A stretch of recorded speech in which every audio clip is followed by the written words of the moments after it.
Good morning. Hello. Hello, good morning. Like I'm in school. Can you hear me? You know the picture you do at school when you're Hello, hello. and you're at your table and you're like, Good morning, everyone. We have, yeah, now I can hear myself. Thank you. Good morning, everyone. Good morning. Please take your seats. Thank you all, the photographers and cameras. We want to start with the press conference. So please take your seats. Thank you to all photographers and cameras. yo no soy muy...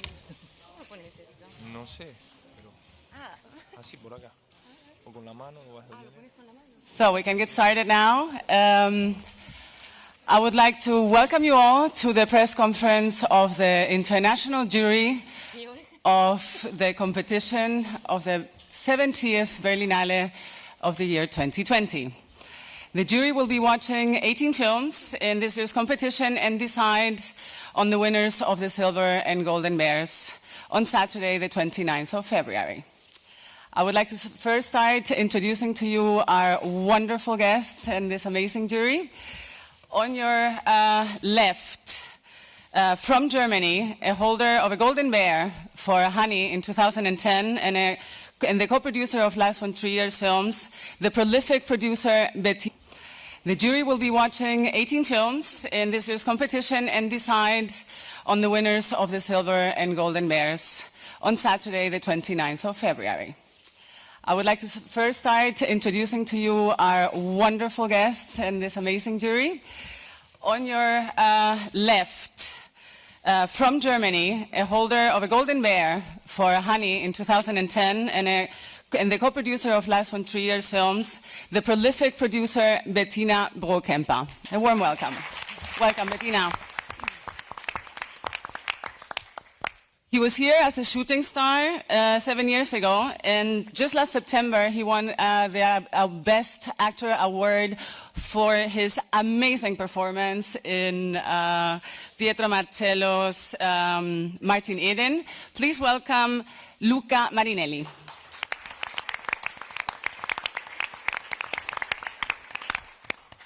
Next to him, from France and Argentina, she enchanted us all with her fabulous performance in Academy Award winner, the actress Bérénice Bajot.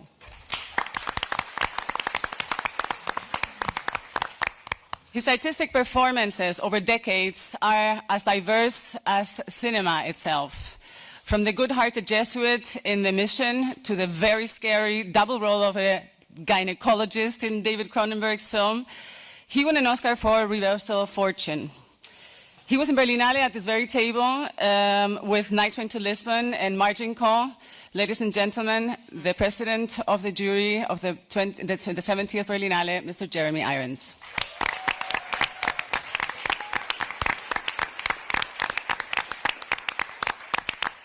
Also in Berlin, back as a co-writer with Gangs of New York from Martin Scorsese. He's best known for his writing and his theater work, but especially for directing Manchester by the Sea and the Oscar he won for it. Ladies and gentlemen, Mr. Kenneth Branagh. Lonergan, sorry.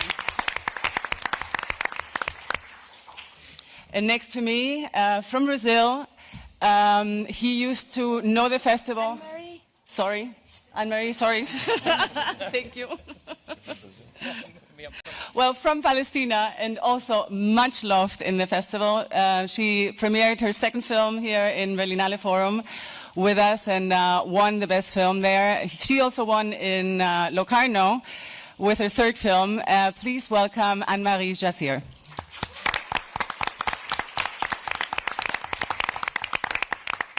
And finally, sitting next to me from Brazil, he knows the festival sitting where you are as a film critic back when he was one. But you probably... Welcome, every one of you, to Berlinale. Welcome you too. Thank you for being here. Before we start with your questions, we would like to, I think the president of the jury would like to share a few words with you. Good morning, ladies and gentlemen. Welcome. I'm so proud of the jury we've got together, and I'm looking forward to a great 10 days. I'm delighted and honoured to have been appointed the president of the international jury for this, the 70th Berlinale. The pleasure of spending time with other filmmakers from around the world, watching and discovering some of the best and newly emerging talent in international cinema is indeed a privilege. And I know that I speak for all the other jury members when I thank Carlo, Chatrian and Mariette Rissenbeek for giving us this opportunity.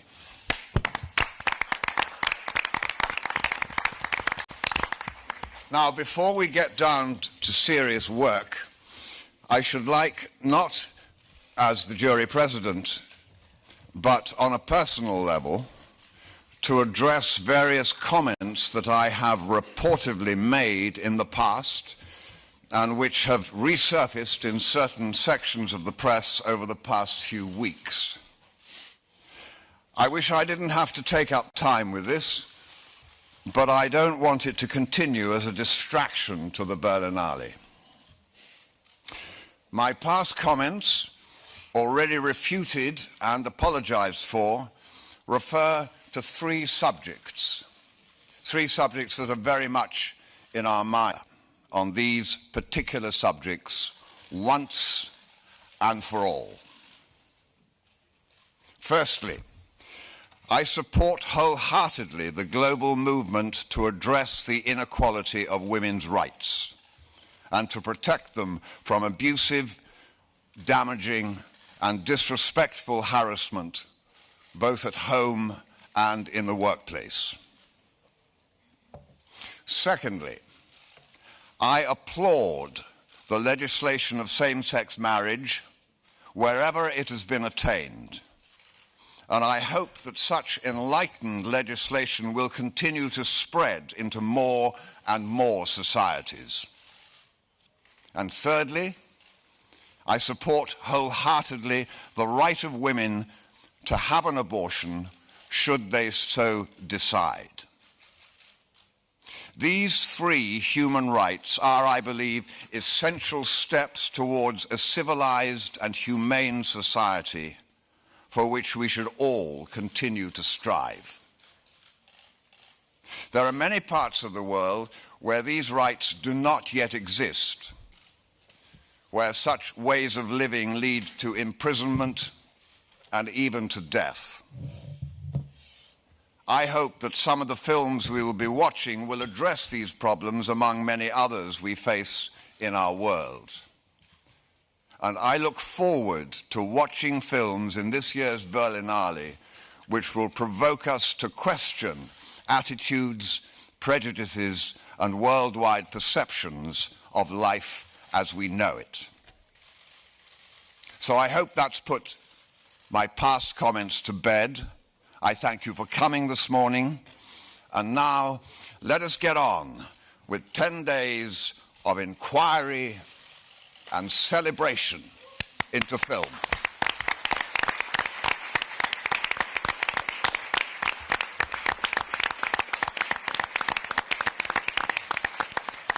Thank you very much. We're now ready for your questions. We have the first one over here.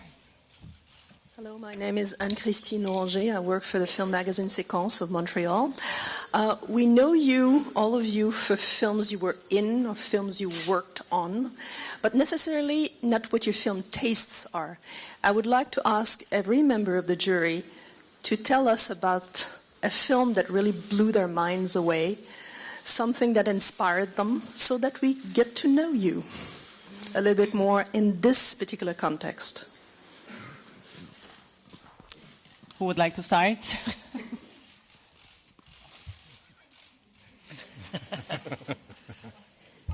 I think that's a very difficult question, actually, because since I think we all watch a lot of films and we spend many years watching films, it's not so easy to say at what point of your life which film inspired you or not. And I think also the taste evolves. I can share my first cinema moment that made me feel that I want to be in films, and that's Bambi, actually, by Disney, because the whole audience was crying, and I never saw crying fathers before. So for me, I thought that's magic. If a film can make people feel so many emotions, then I want to make films. So, but it's not my favorite film in any way. But that doesn't say much about my taste, but it shows how maybe I was inspired by the possibilities of how films can raise emotions, raise subjects, and touch you. I'm out. We're going per order. Oh, okay. Yeah, very good question. I don't know. I like every film, every movie.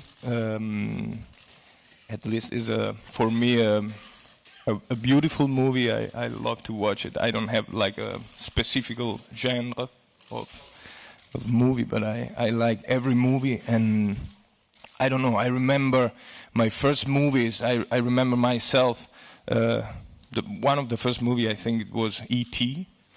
I remember sitting on the sofa with my mother, and yeah, I was pretty afraid of the movie, but yeah, because I was 6 years old. But I don't know, E.T. was too much for me. But then I love it, and then I don't know, and then a lot of movies. I agree with Bettina. I think it's very hard, and with Luca too, to have one favorite movie. So I would say my first big cinema experience with my parents, we used to watch movies every Saturday, and my dad would give us like 10 possibilities, and we looked the actors and the stories, and then we will decide, and he will cook for the whole family. And it was, it was back in those times where all the kids had not their own little iPad and Netflix, and we watched the movie together, and it was very strong in my family. And I think my first big experience was Singing in the Rain, and this movie gave me exactly the same feeling as Bettina. I wanted to be part of the industry because I had so much emotion, and I could have so much fun with all the actors acting, dancing, singing, and the costume, and everything was so big and great and fun. So that was my first big experience, I think, Singing in the Rain. My dad has 3,000 VHS, and the number one is Singing in the Rain.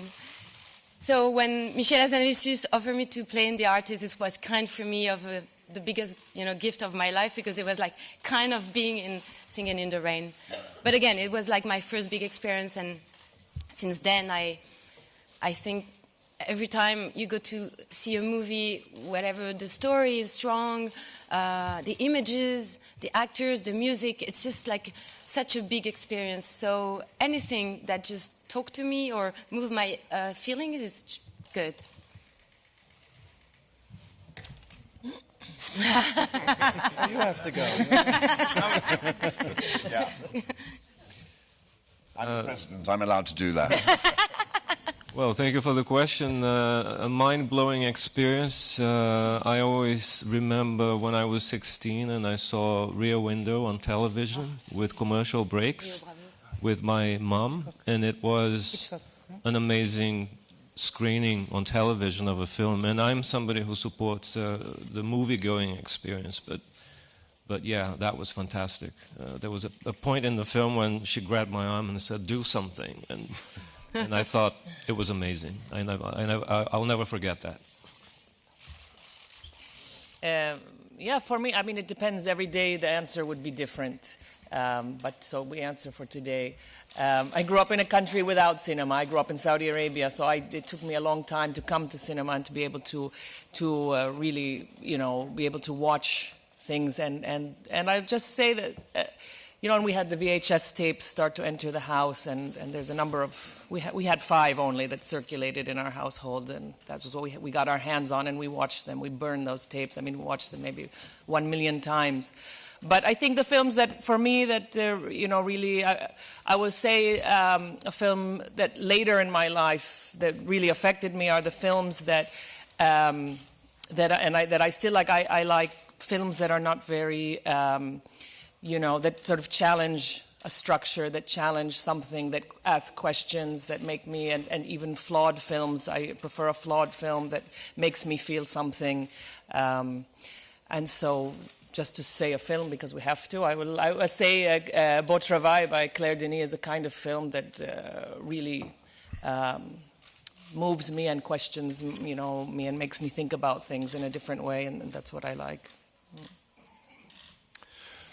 Well, when I was growing up in New York City, there were at least a dozen revival houses which would show old films not just once or twice a week, but for a period of weeks. There were large screens. They would play for weeks with pretty good audiences. Most of them are gone now, but I grew up every Sunday. My father would take my brother and myself to the movies, and I grew up watching the movies from the 40s and the 30s and the 50s, and this was also in the 70s, which was an incredible bonanza of great films from the United States and from all over the world. So those are my favorite films. I started with Humphrey Bogart films and expanded from that.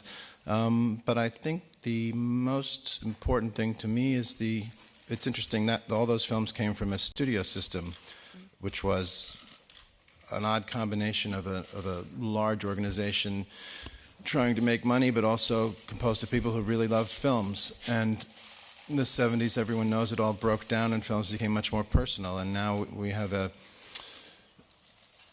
any film, I think, that comes from the heart, from a human being, whether it's a success or a failure, is better to me than a film which is manufactured in a conference room where there's calculations made. I've sat in those rooms. The discussions are appalling. And they're quite the opposite of what excites you and stimulates your imagination when you're seeing a film made by someone who cares about what they're doing and about their audience. Well, I think I gladly agree with the jury members. Films with heart. I started at sort of preschool watching Charlie Chaplin movies and loved them, loved the emotion they created. And it was great joy when I took my 6-year-old son to see City Lights in London with a real-life orchestra playing along with the movie. And of course, he'd seen E.T., he'd seen all the science fiction movies, and he'd seen everything. And we walked out of City Lights, having watched Chaplin for the last hour and a half. At moments where I had to stand, I was laughing so much I felt I'd rupture unless I actually stood and allowed myself to laugh. And as we walked up the pavement looking for something to eat, I said to my 6-year-old, "What did you think of that?" And he paused and he said, "Dad, I think that's the best film I've ever seen." And I realized that that filmmaking at its best worked. I have very Catholic tastes. It was Lawrence of Arabia, I think, which made me look at Peter O'Toole's performance and think, I'd love to be able to do that. Sadly, I don't have blue eyes and have never been able to do that. But films which create magic, which create emotion in me, the audience, are the ones that I'm attracted to, and they are myriad. And I hope that in the next few days we might see one or two that have the same effect. Thank you very much. There's a question over here. Hi, I'm Alessandra Tommasi from newspaper Leggo Italy. I would like to ask to Luca Marinelli, at this point of your career, how much is important to be here as a juror in Berlin? And may you share with us a memory, since you are attached to this city on a personal level, on a professional level? Thank you. No, it's for me it's an honor, and I'm so glad and contentissimo to be here. Yeah, issimo is a superlativo. So I'm really, it's like a inimmaginabile. No, but the city I'm living here, so I'm very. Now I'm start this display of, say, Italian words. So sono molto attaccato a questa città because I'm living here, and no, it's amazing. The first remembering was the first memory was the first Berlinale that I saw here, the superlativo. So I'm really it's like a inimmaginabile. No, but the city I'm living here, so I'm very. Now I'm start this display of, say, Italian words. So sono molto attaccato a questa città because I'm living here, and no, it's amazing. The the first remembering was the first memory was the first Berlinale that I saw here. I saw a lot of movies, and I start to feel the sensation of being on Berlinale as an audience. So I start as an audience, and then the shooting star, and now I'm here. So it's amazing. So we have a question all the way in the back on the right, please. Yeah. Hi, Rodrigo from TV Globo Brazil. I have two questions. The first of all, it's for Clélia Mendonça. Yesterday in Brazil, we lost José Mojica Marins, Coffin Joe, that was a cornerstone for genre movies in Latin America. And I would like to hear from you, what do you believe to be the contribution of genre films to keep the movie-going experience alive? And I have a question to Mr. Jeremy Irons, if possible. What do you believe to be the political responsibility of an actor, of an actress on a movie? Will I go first? Yes, we lost José Mojica Marins yesterday in Brazil. For me, one of the greatest Brazilian filmmakers in history, and much misunderstood in the 60s and throughout his career because he made genre films. I truly believe that genre films over the last maybe 20, 25 years have become somehow more respectable. They have always been important and amazing, but I think there has been a change in the way genre films have been assessed.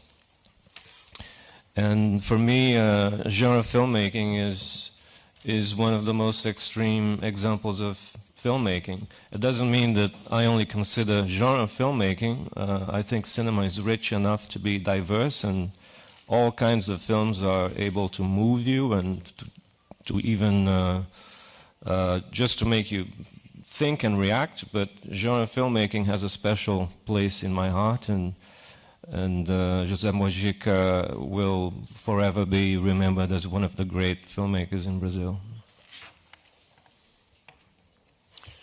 And for me to answer your question, I don't think there necessarily has to be political responsibility for an actor. I think we have responsibility to our art. However, if between work we feel we want to use our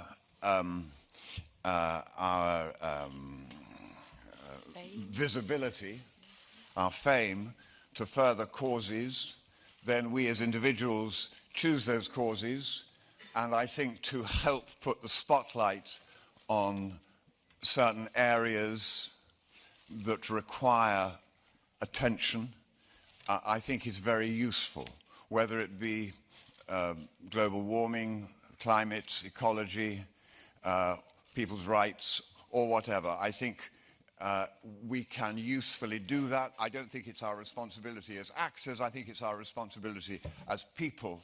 And I think all of us in our several roles in life have a responsibility to try to push forward change and to get rid of injustice when we come across it and when we see it. Thank you very much. We have a question in the back here on the left. My name is Mahari Sigit, African Refugee News, and I have a question for the president of the jury. First of all, I don't want to flatter you, but you're one of the finest actors I've ever seen in movies. And I would like to talk about a film you made a long, long time. It's called Mission. How much this film influenced your life? Because I saw this film in Rome in a church with 500 Jesuits. You liked it. What was your question? Yeah, I just want to know what influence had or what impact had that film for you? Well, all films have an impact on you. I mean, I always describe roles as the impact they have on you as a person, as a room might have if a person has just left having smoked a cigar in it. You smell that aroma. That stays in the curtains, in the furniture. That stays in the room as part of its history. And all my roles have had an effect on me because they've lived inside me, they've become me for a time. And I hope that enables me and enables actors generally to be, as beings, perhaps a little more empathetic than people who have lived in their own role and only their own role through their life. We jump around into different people, and of course that has an effect on how we are and how we respect and understand other people, because we've been inside other people. As far as the mission was concerned, it was an extraordinary experience. I worked very closely with the great Jesuit Daniel Berrigan, because I'm not Catholic, I'm not Jesuit, and I'm not a priest, and I had to, for 4 months, be all of those things. I got to a situation where I would talk to God daily. I remember one conversation with him, and it wasn't prayer, it was just chat. I had a very difficult scene coming up, and I said to him, you help me on this, because if you don't, it's going to reflect very badly on you. And so we had a robust relationship, as I try to have with most people in life, and I now have great admiration for those Jesuit priests who worked out in South America, who started the first ever commune in the world, and who gave their lives for something they believed in. And I think to do that, you can do no more with your life. Thank you very much. We have a question right up front. Fátima Lacerda, Cenas de Cinema Brasília. My question on Kleber Mendonça Filho. Kleber, you arrive, if you see at the sections of the Berlin Film Festival with 15 Brazilian films, maybe someone does not know what dramatic situation Brazil is going through with criminalization of the artistic art, with censorship in theater and movies. You are at the jury, at the international jury of the most political festival in the world, and the Brazilian one after Hector Babenco, and as far as my memory does not mistake, 2001. What is for you to be here, and you are the most visibility, the director that has more visibility in this present times, and a very persona non grata for the government, or this government, ungovernment, which is running Brazil right now. What is for you to be here at this moment that the artistic arts has been criminalized and strangulated, and also for Aquarius, the Ancini, the film support agency wanted the money from Aquarius back. So you are the target number one as a filmmaker for the Brazilian moment at this time. So what is for you to be here in this context? Thank you. Well, thankfully I'm welcome everywhere else, including here in Berlin, and I'm very happy to be part of the jury in the 70th edition. Well, I have found myself over the last 3 years with holding microphones and traveling with my films. I'm still traveling with Bacurau, and it is true that right now I think we have actually 19 films here in Berlin in different sections, including one film in competition. And it's actually the best moment Brazilian cinema has ever had in its history. And it is exactly the moment when the Brazilian film industry is being dismantled almost on a daily basis. So I get asked a lot of questions, particularly from young Brazilian filmmakers, and I think even if we're going through a tough moment, I think it's a great moment to make films, particularly if you're very young. We have the technology, and we have a country which is even more than the usual. It's full of contradictions and full of conflict and full of drama right now, and yeah, I'll just keep making my films and traveling and speaking my mind. Nothing really changes in terms of speaking my mind. Thank you very much. Thank you, Clever. We have a question here on the right. Vivian Perkovic from Dreisat Kulturzeit German TV program. I have a question for the entire jury, whoever feels entitled to answer. Tom Tykwer 2 years ago said about his work in the competition jury that it's not just like comparing apples and pears, but comparing apples, pears, ginger and cauliflower. I would like to know what your criteria are to judge this competition film variety. Thank you. Which ones I like? I mean, I think it's just a question of whether the film does what it wants to do as well as it can do it. I don't have a particular criteria. I honestly, I don't mean to be flip about it, but if the film affects me positively, this is speaking for myself only, but I think if the film is doing what it wants to do and it does it well, then I imagine I'll have a reaction to it and a positive reaction to it. I have no particular agenda apart from that it be a good movie, hopefully a great movie. And that's what I expect as well. The variety of films is very exciting to think about watching, and whatever I like, I'm going to say that's the one I like. I don't know what other criteria to go by. I think it's clear enough that, I mean, you know, there are good apples, there are good pears, there are good oranges, there's good ginger, there's good cauliflower, and there are poor ones too. So you can, to carry on what Kenneth was saying, yes, they're different beasts, but do they succeed? Are they good at what they are? We're all very different as filmmakers and as actors, but hopefully the particular sphere we're in, we're now and again good at it. So that's what we're looking for. We're looking for quality. We're looking for things that do what they say on the packet. If you're an apple, are you a tasty apple? Do you look well? Do you nourish? If you're a piece of ginger, equally so. It doesn't matter that you're different, that the films are different. Yeah, I think I'm not going to try to be like intellectual or more smart than I am, or I'm just gonna watch movies, and if one movie touched me, I'm not gonna think, oh, but is it good enough or well done, or is I mean, what I mean is like, if I like the movie, if it's talking to me, it's just doing the job.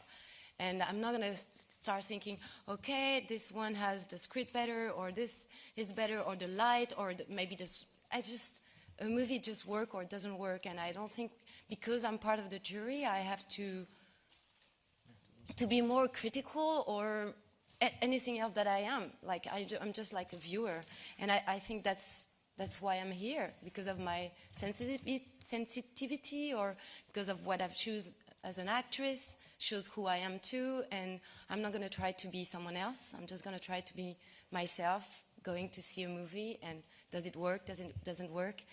And you know, sometimes you like a movie and someone hates it. And it's part of the greatest thing in our industry is like, there's no better one.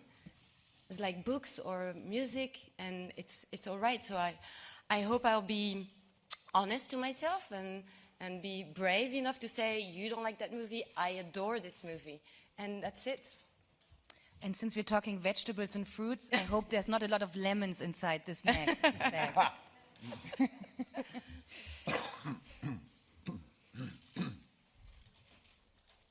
Okay. We have a question here in the middle, please. Good morning and happy start of the Berlinale to us all.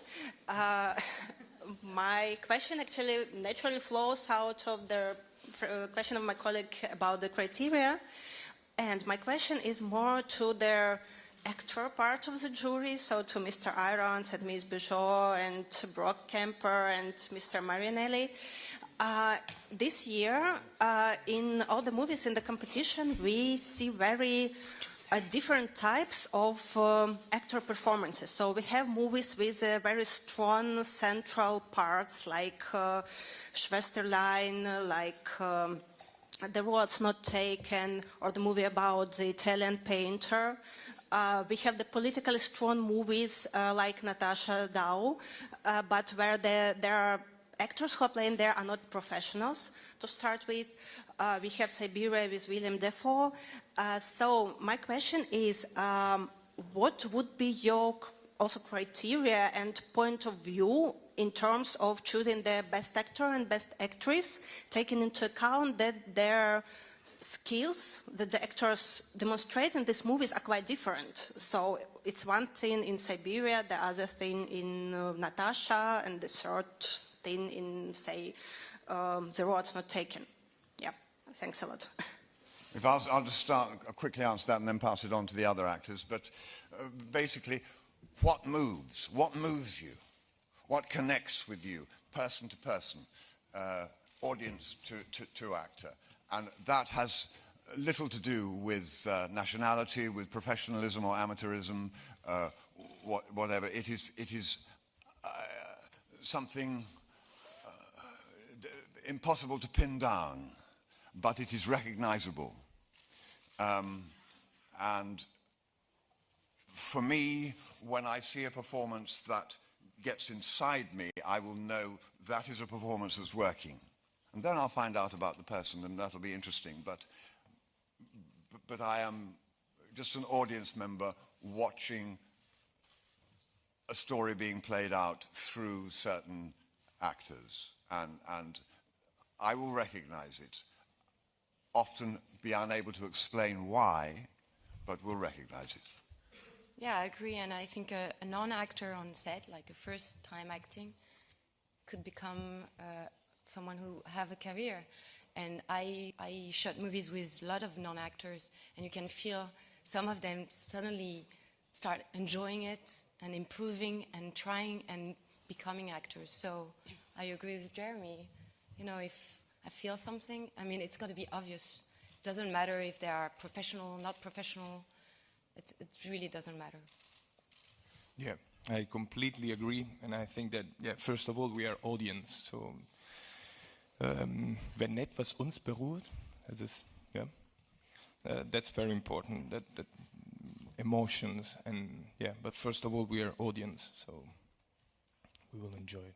I remember seeing, just to come back, I remember seeing one movie, I won't mention names, it's invidious, and the actress was giving a superb performance and tears were flowing down her face, snot was falling out of her nose, she was completely distraught, and I sat there watching this went on, and I thought, make me feel that. I don't want to watch you, I want to feel it myself, and that's what I look for in a performance. Thank you very much. We only have a few minutes left. We have the last three questions. One, sorry, we start here, then here, and then there. Good morning. My name is Joe from German television ZDF. Mr. Ahrens, you just made yourself perfectly clear about your statements in the past, but I think a lot of people appreciate that. But besides your personal involvement, do you think you as a jury president, are in a special position to address the fight against Me Too topics?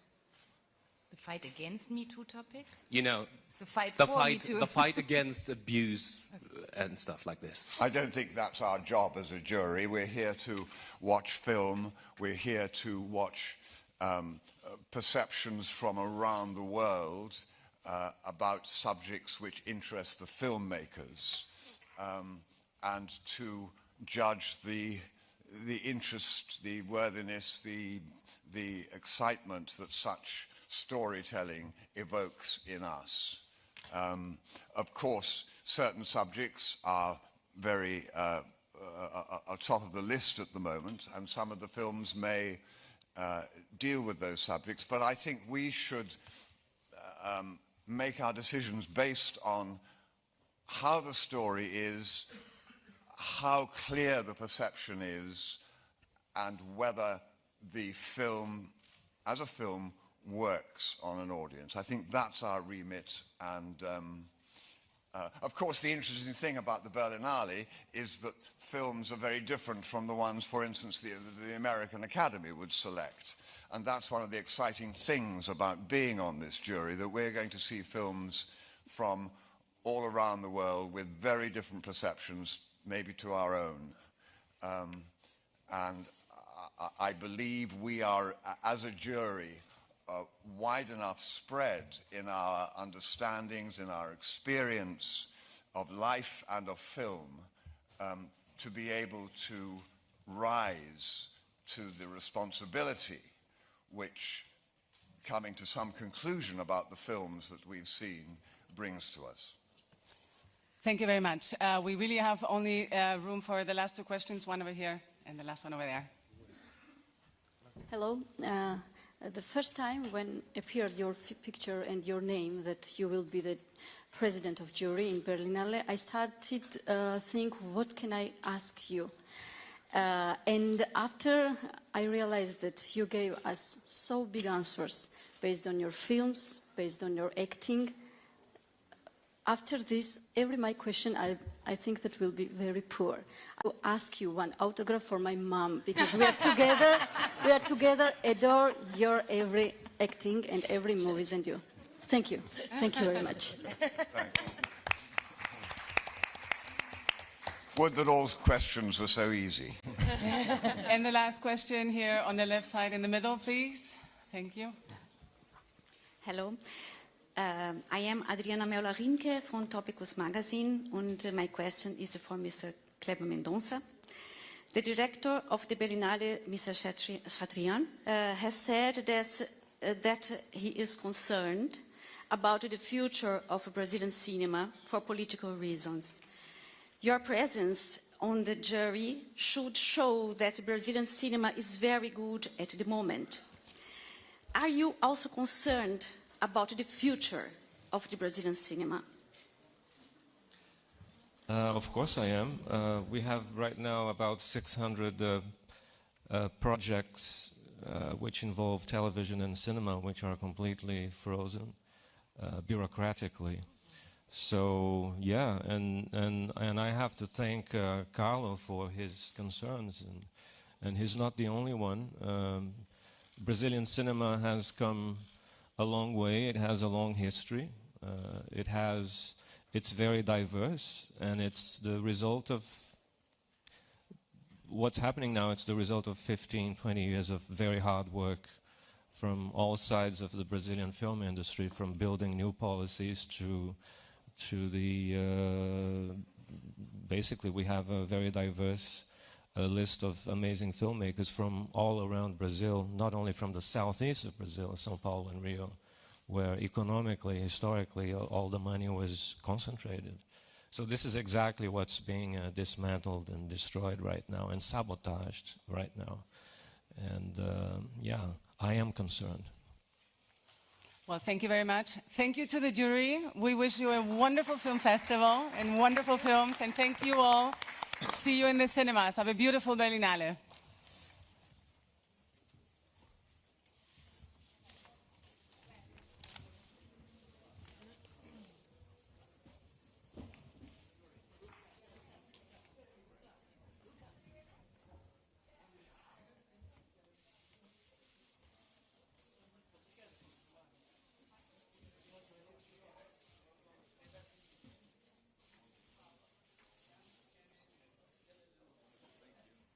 பிரதியொரு மாதத்துலேயும் அந்த 14வது நாள் இதுக்கு சிவராத்திரின்னு சொல்லுவாங்க. இந்த அமாவாஸ்யா இருக்குதே, அதுக்கு ஒரு நாள் முன்னாடி சிவராத்திரின்னு சொல்லுவாங்க.